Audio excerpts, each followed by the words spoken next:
Hey guys, my name is Lucas and welcome back to my studio. So in this video we will be looking at how auto panning can affect your stereo imaging in some sort of creative way. I don't think this is something that a lot of people use, but I just figured this out the other day when I tried to split a signal into the mids and the sides, and then I auto panned the mid signal. And this is what I want to show you today. As you can see on the screen, we have the Ozone imager loaded up so we can see where our sounds are played in the stereo field. This plugin is free, I will link it down below. We are also going to be using the Cableguys Pancake 2 plugin, which is also free, and the Voxengo MSED, which is also free. So yeah, first of all you need a pair of headphones, or at least a good pair of studio monitors, because we want to listen to this in a stereo field. And also you will need a sound which is already wide, or at least has both sides and mid frequencies. So for this one I will be using this pad that I have already made, and this sounds like this. And as you can see in the stereo field, we have already a lot of stereo imaging going on. What we want to do is to take the pad which comes out of the channel number 1. We want it to be routed to channel number 2 and 3, and we don't want it to be routed to the master. So we want to do it like this. So now we have a mid signal and a side signal, and the way that we can split the pad into mid and side is to use the Voxengo MSED, as I told you earlier. So for the mid, we want to disable or mute the side, and for the side, we want to disable or mute the mid. Just like that. And then the mid signal and the side signal should go out of the same output, so we can kind of control it better. And it still sounds exactly the same. So if we mute the sides, we can only hear the mid signal. You can also see that in the stereo field. And if we mute the mid signal, we can only hear the side signal,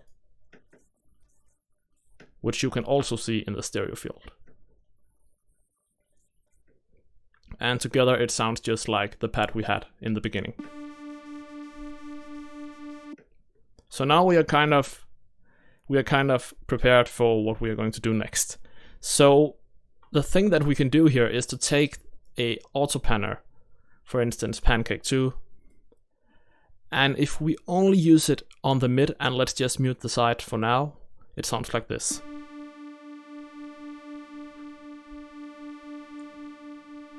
We can also adjust the speed in which the signal is panned, for instance like this.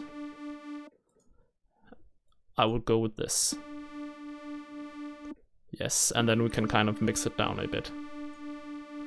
So the problem by using auto panning, and this plugin is very good by the way, but the problem with auto panning is that if you just auto pan the whole sound itself, you'll kind of get this feeling of sometimes there are nothing in the left ear and there is nothing in the right ear, and we want to avoid that. So by only affecting the mid signal, we can turn back on the side signal and it sounds like this.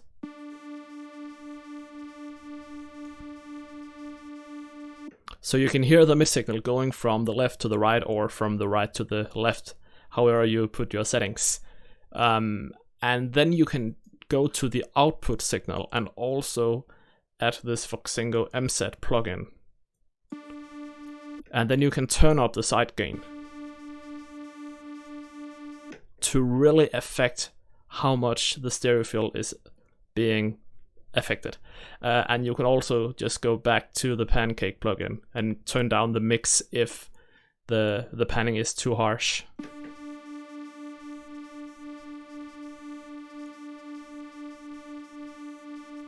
And if we turn it off, it sounds like this. And if we turn it on, it sounds like this. So you can really hear that the signal is going from one side to the other.